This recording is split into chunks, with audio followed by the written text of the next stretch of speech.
जय श्री कृष्णा सर। आप सभी का मेरे चैनल पर स्वागत है।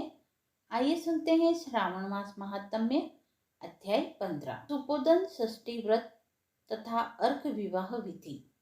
सनत कुमार बोले, हे देवेश, मैंने नागों का यह आश्चर्यजनक पंचमी व्रत सुन लिया। अब आप बताइए कि षष्ठी तिथि में कौन सा व्रत होता है और उसकी विधि क्या है।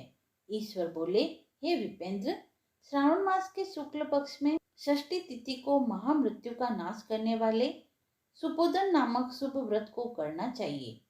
शिवालय में अथवा घर में ही प्रयत्न पूर्वक शिव का पूजन करके सुपोदन का नैवेद्य उन्हें विधि पूर्वक अर्पण करना चाहिए। इस व्रत के साधन में आम्र का लवण मिलाकर शाक और अनेक पदार्थों के नैवेद्य अर्पित करें। साथ ही ब्राह्मण को वायना प्रदान करें। जो इस विधि से व्रत करता है उसको अनंत पुण्य प्राप्त होता है। इस प्रकरण में लोग एक प्राचीन इतिहास कहते हैं। रोहित नामक एक राजा था। बहुत समय के बाद भी उसे पुत्र नहीं हुआ। तब पुत्र की अभिलाषा वाली उस राजा ने अत्यंत कठोर तप किया। तुम्हारे प्रारब्ध में पुत्र नहीं है। ब्रह्मा के द्वारा यह कहने पर भी पुत्र के लिए अति लालसावान उस हठवश राजा ने तपस्या से विचलित हुए बिना कठोर तपस्या की। इसके बाद जब राजा तपस्या करते करते संकटग्रस्त हो गए, तब ब्रह्मा जी पुनः प्रकट हुए और बोले, मैंने तुमको पुत्र का वर दे दिया, किंतु वह अल्प आयु होगा। तब राजा तथा उसकी पत्नी ने विचार किया कि इससे मेरा बांझपन तो दूर हो जाएगा, संतानहीनता की निंदा नहीं होगी।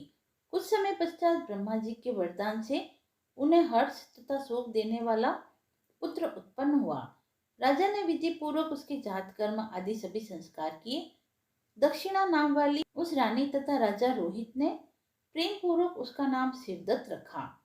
उचित समय आने पर भयभीत चित्त वाले राजा ने पुत्र का यज्ञोपवीत संस्कार किया, किंतु राजा ने उसकी मृत्यु के डर से उसका विवाह नहीं किया। तदंतर 16वें वर्ष में वह पुत्र मृत्यु को प्राप्त हो गया। तब ब्रह्मचारी की मृत्यु का स्मरण करते हुए राजा को महान चिंता होने लगी कि जिनके कुल में यदि ब्रह्मचारी मर जाए उनका कुल विनिष्ट हो जाता है और वह ब्रह्मचारी भी दुर्गति में पड़ जाता है। सनत कुमार बोले, हे देव, हे जगन्नाथ, इसके दोष निवारण का उपाय है अथवा नहीं? यदि हो तो अभी बतलाइए, जिससे दोष की शांति हो सके। ईश्वर बोले, यदि कोई स्नातक तथा ब्रह्मचारी मर जाए तो अर्क विधि से उसका विवाह कर देना चाहिए। इसके बाद उन दोनों ब्रह्मचारी तथा अर्क को परस्पर संयुक्त कर देना चाहिए। अब अर्क विवाह की विधि कहते हैं। मृतक का गोत्र नाम आदि लेकर देश काल का उच्चारण करके कर्ता से कहे कि मैं मृतक ब्रह्मचारी के दोष निवारण हेतु वैसर्गिक व्रत करता हूँ। सर्वप्रथम स्वर्ण से अभ्युदिक करके अग्नि स्थापन कर आगार होम करके चारों व्याहतियों ओम भू, ओम भुव, ओम स्व, ओम मह से हवन करना चाहिए। इसके बाद व्रतानुष्ठान के उत्तम फल के निमित्त व्रतपति अग्नि के संपादनार्थ विश्व देवों के लिए घृत की आहुति डालें। तत्पश्चात स्वस्तिकृत होम करके अवशिष्ट होम संपन्न करें। पुनः देश काल का उच्चारण करके इस प्रकार बोले, मैं अर्क विवाह करूंगा। तत्पश्चात स्वर्ण से अभ्युदिक कृत्य करके अर्क शाखा तथा मृतक के देह को तेल तथा हल्दी से लिप्त करके पीले सूत से वैष्टिक करके तथा पीले रंग के 2 वस्त्रों से उन्हें ढक दें। इसके बाद अग्नि स्थापन करें और विवाह विधि में प्रयुक्त योजक नामक अग्नि में आगार होम करें तथा अग्नि के लिए आज्य होम करें। तत्पश्चात चारों व्याहतियों ओम भू, ओम भुव, ओम स्वः, ओम मह से बृहस्पति तथा कामदेव के लिए आहुति प्रदान करें। पुनः घृत से स्वस्तिकृत होम करके संपूर्ण हवन कर्म समाप्त करें। तत्पश्चात आग की डाली तथा मृतक के शव को विधि पूर्वक जला दें। मृतक अथवा मीर्यमान के निमित्त 6 वर्ष तक इस व्रत का अनुष्ठान करना चाहिए। इस अवसर पर 30 ब्रह्मचारियों को नवीन कौपिन वस्त्र प्रदान करना चाहिए और हस्त्र प्रमाण तथा कर्ण तक लंबाई वाले दंड तथा कृष्ण मर्ग चर्म भी प्रदान करनी चाहिए। उन्हें चरण पादुका, छत्र, माला, गोपी चंदन, प्रवाल मणि की माला तथा अनेक आभूषण समर्पित करने चाहिए। इस विधान से व्रत करने पर कोई भी विघ्न नहीं होता है। ईश्वर बोले, ब्राह्मणों से यह सुनकर राजा ने मन में विचार किया कि यह अर्क विवाह तो मुझे गौण प्रतीत होता है, मुख्य बिल्कुल नहीं, क्योंकि कोई भी व्यक्ति मरे हुए को अपनी कन्या नहीं देता है।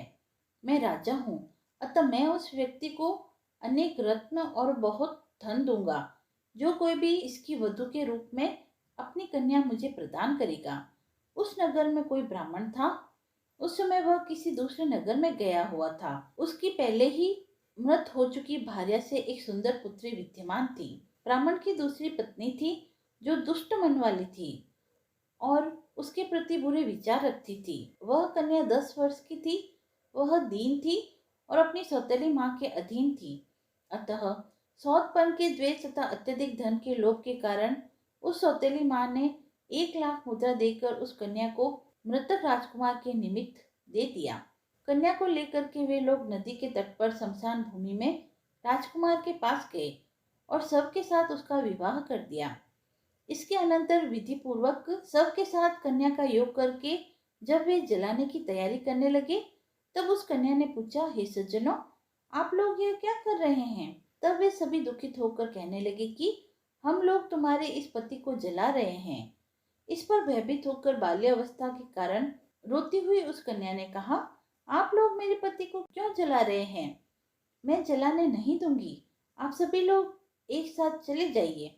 मैं अकेले ही यहाँ बैठी रहूंगी। जब ये उठेंगे तब मैं इन पतिदेव के साथ चली आऊंगी। उसका हठ देखकर दया के कारण दीन चित्त वाले कुछ भाग्यवादी वृद्धजन वहां इस प्रकार कहने लगे, ओहो, होनहार भी क्या होता है, इसे कोई भी नहीं जान सकता।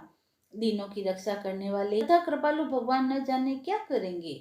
सौत की पुत्री का भाव रखने के कारण सौतेली माँ ने इस असहाय कन्या को बेचा है। अतः संभव है कि भगवान इसके रक्षक हो जाएं। अतः हम लोग इस कन्या को तथा इस सब को नहीं जला सकते। इसलिए यदि सभी की इच्छा हो तो हम लोगों को यहाँ से चले जाना चाहिए। परस्पर ऐसा निश्चय करके वे सब अपने नगर को चले आए। बाल स्वभाव के कारण यह सब क्या है इसे न जानते हुए भय से व्याकुल वह कन्या एकमात्र शिव तथा पार्वती का स्मरण करती रही। उस कन्या के स्मरण करने से सब कुछ जानने वाले तथा दया से पूर्ण हृदय वाले शिव पार्वती शीघ्र ही वहां आ पहुंचे। नंदी पर विराजमान उन तेज निधान शिव पार्वती को देखकर उन देवों को न जानते हुए भी उस कन्या ने पृथ्वी पर दंड की भांति प्रणाम किया। तब उसे आश्वासन प्राप्त हुआ कि पति से तुम्हारे मिलने वाला समय अब आ गया है। तब कन्या ने कहा कि क्या मेरे पति अब जीवित नहीं होंगे? तब उसके बाल भाव से प्रसन्न तथा दया से परिपूर्ण शिव पार्वती ने कहा कि तुम्हारी माता ने सुपोदन नामक व्रत किया था। उस व्रत का फल संकल्प करके तुम अपने पति को प्रदान करो। तुम ऐसा कहो कि मेरी माता के द्वारा जो सुपोदन नामक व्रत किया गया है उसके प्रभाव से मेरे पति उठ जाएं। तब उसने सब कुछ वैसे ही किया और परिणाम स्वरूप शिवदत्त उठ गया। उस कन्या को व्रत का उपदेश करके शिव तथा पार्वती अंतर्ध्यान हो गए। तब शिवदत्त ने उस कन्या से पूछा, तुम कौन हो और मैं यहाँ कैसे आया हूँ?